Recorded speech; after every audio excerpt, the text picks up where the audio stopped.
os coloridos são os 22 arcanos maiores, do número 1 ao 22. E na outra mão eu tenho os 56 arcanos menores, que aqui, eventualmente, está em preto e branco, mas vocês podem encontrar colorido, isso não importa, certo? Que vão do 23 até o 78. Arcanos maiores, arcanos menores. O que é arcano? Então, arcano significa mistério. Então, são mistérios maiores e mistérios menores. Os mistérios maiores, podemos dizer, se relacionam mais com algo doutrinal, com uma doutrina, com verdades, podemos dizer assim, verdades universais. Verdades universais, vamos usar essa palavra. E os arcanos menores, os mistérios menores, se relacionam mais com as coisas do dia a dia, certo? Com essas verdades que nós encontramos no dia a dia, nas relações com a vida, com as pessoas, né?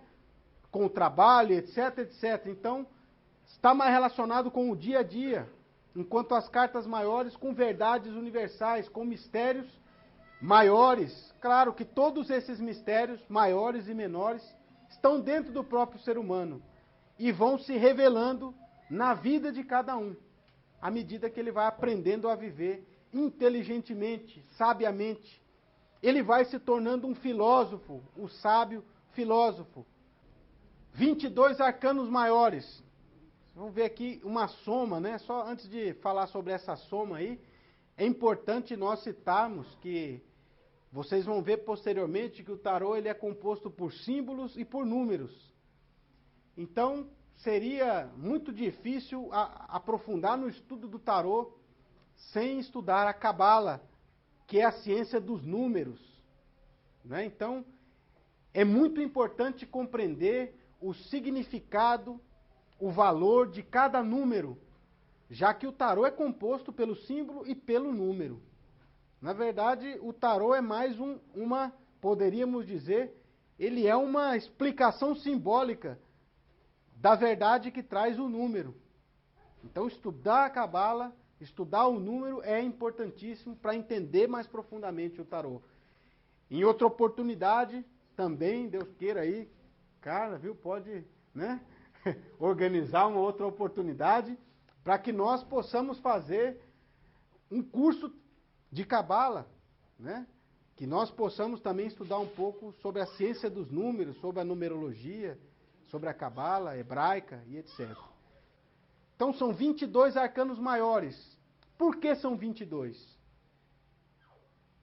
2 mais 2 é igual a 4. E se nós pegarmos a quarta carta do tarô, nós vamos ter aqui o imperador, que representa em nós o íntimo, o espírito divino, o verdadeiro ser, o Pai em cada um de nós.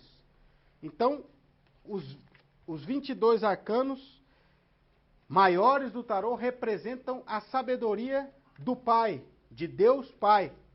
Existe uma frase de um grande filósofo que diz assim: Deus como Pai é sabedoria. Deus como Mãe é amor. Então nós temos que entender que a divindade se expressa de infinitas formas, e principalmente dessas duas. Nos 22 arcanos fica plasmada essas verdades relacionadas à sabedoria do Pai. E nos arcanos menores da vida, do dia a dia, fica o ensinamento da Mãe, o ensinamento do amor. 56, 5 mais 6 é igual a 11. E se nós pegarmos a 11ª carta do tarô, nós vamos ver, essa carta se chama Persuasão. E nós temos como símbolo uma mulher abrindo a boca de um leão, né? Poxa vida, né? Ou seja, que nos ensina essa carta? Que o amor é a maior força que existe. Mais forte que o leão, que representa a força, a virilidade do homem. E nós temos a mulher abrindo a boca do leão facilmente ali, sem esforço, não está lutando, não está brigando com ele, né? Mostrando o quê? que a maior força que existe é a força do amor, que coloca de joelhos até a mais brava, né, a mais feroz das criaturas, como aqui representada pelo leão. Então, o 11 é o amor, é a deusa, é a mãe divina. Então, os 56 arcanos nos ensinam a sabedoria da mãe, a sabedoria do amor. Do 1 ao 10, relacionam-se com os 10 sefirotes da árvore da vida dos cabalistas hebraicos. Por isso, não se pode estudar o tarô sem estudar a cabala. Esses 10 sefirotes estão representados naquele quadro, nesse quadro aqui, aqueles que podem ver, ou naquele quadro lá atrás, aqueles que têm mais, tá mais perto. Então esse quadro aqui representa essa árvore, é a árvore da vida, tem 10 esferas, que são chamadas sefirotes, que representam cada um corpo, uma dimensão, dentro e fora do ser humano. Por exemplo, o número 1, o sefirote, número 1, né? Vamos começar de baixo, do 10, que é mais fácil para a gente entender. Do 10 representa o corpo físico do ser humano e o mundo físico. O 9 representa o mundo etérico, ou o corpo etérico, que é o corpo vital, a vida, que dá origem ao físico. O 8 representa o corpo astral, onde estão nossas emoções, desejos e etc. O 7 representa a mente, o corpo da mente e também o mundo da mente. O 5 representa a alma. 6 representa a alma humana, né? O mundo da alma, ou também chamado mundo causal entre os teósofos, né? Nós temos o 5, né, depois, que representa a consciência e o mundo da consciência. Depois nós temos o 4, que representa, quem é o 4 ali nós falamos? O imperador, que representa o quê? O espírito, né? O íntimo, o pai dentro de nós.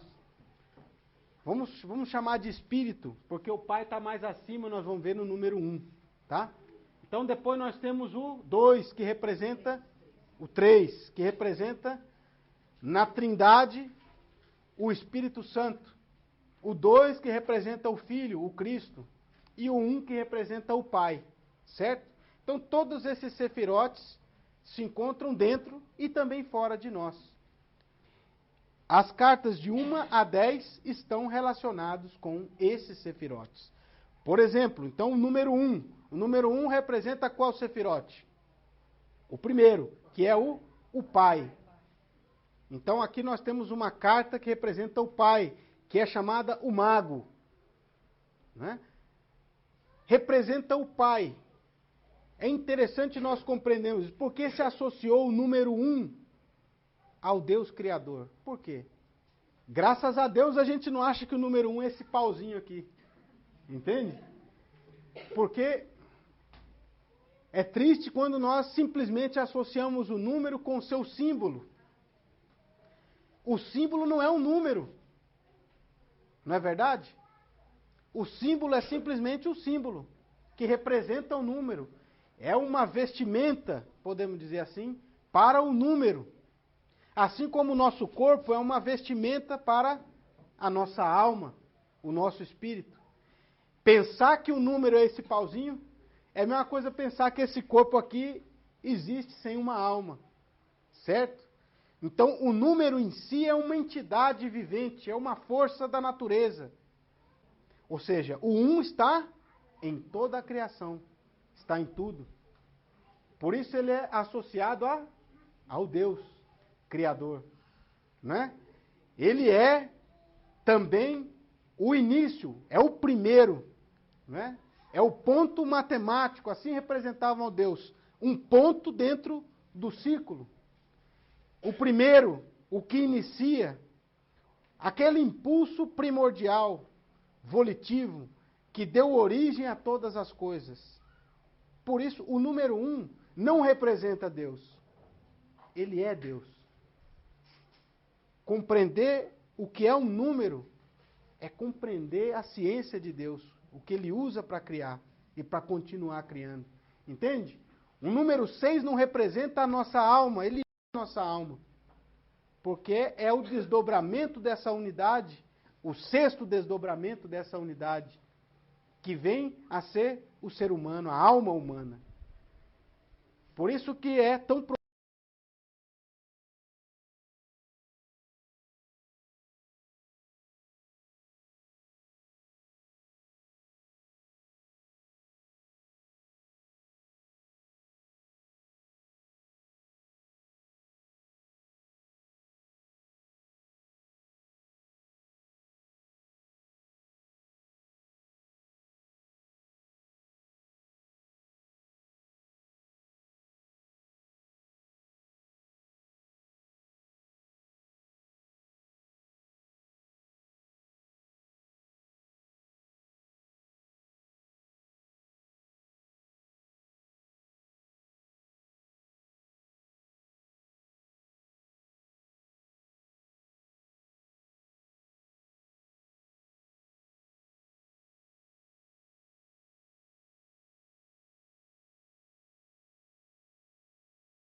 ficar bem gravado para vocês, Arcano 1 relaciona-se com o Pai.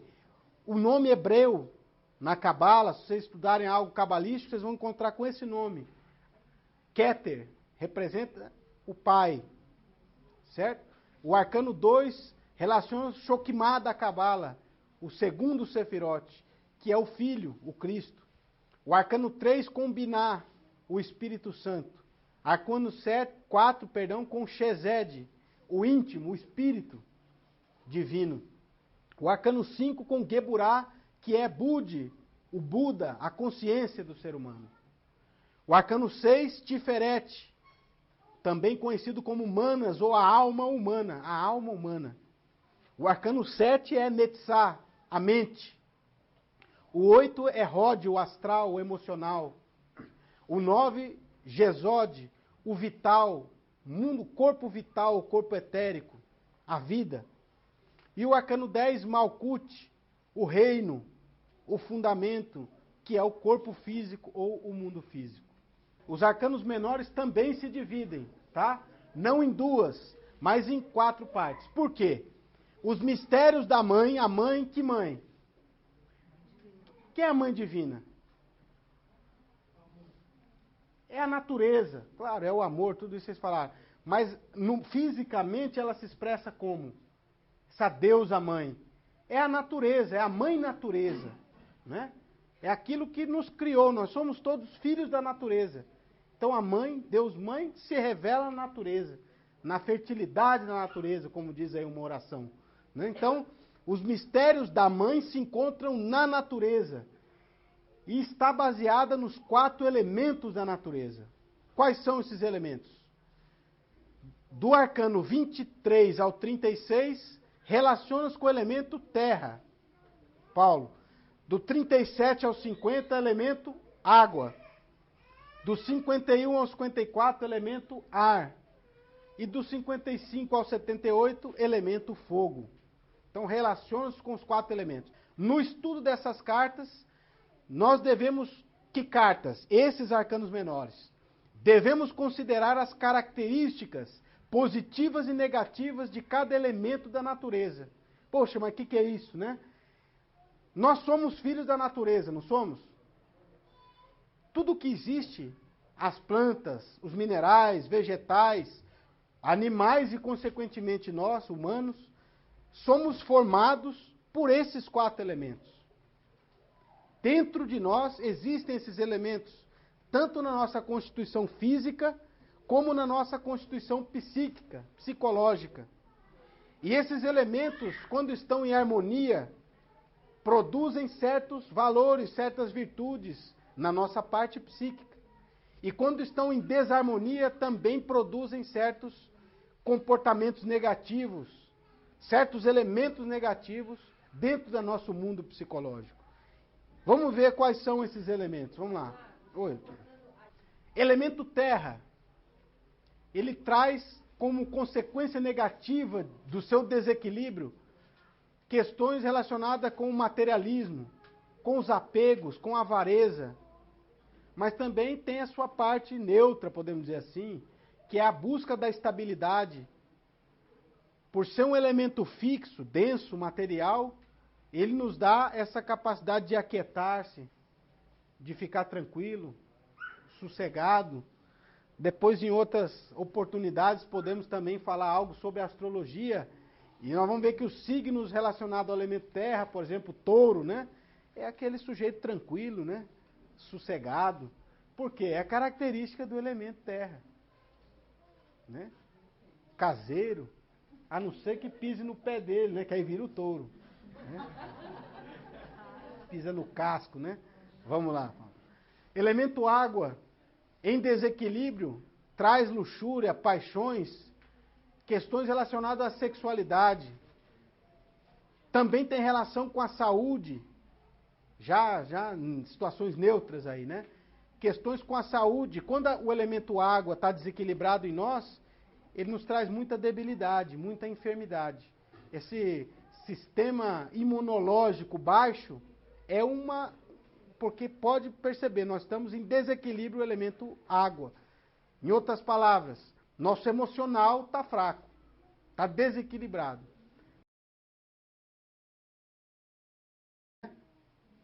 Então, isso traz uma imunidade, baixa imunidade. Também tem a ver com adaptação, com viagens, né? Adaptação porque a água ele se adapta facilmente a qualquer circunstância, não é? Nós temos aqui, não é água, é um chá, né? Mas está líquido, né? Então, se ele está aqui dentro da jarra, ele tem o formato da jarra. Se ele está no copo, ele tem o formato do copo. Se eu jogo no chão, ele espalha. Ou seja, ele se adapta a qualquer circunstância que o submetam. Assim deveríamos ser nós, se esse elemento está equilibrado em nós. Se não, nós vamos sempre reclamar da vida. Divagação, luta mental, conversa interior, batalhar dos opostos. É aquela convulsão de pensamentos, de dúvidas, que se apresenta na mente. E ele equilibrado nos dá clareza mental.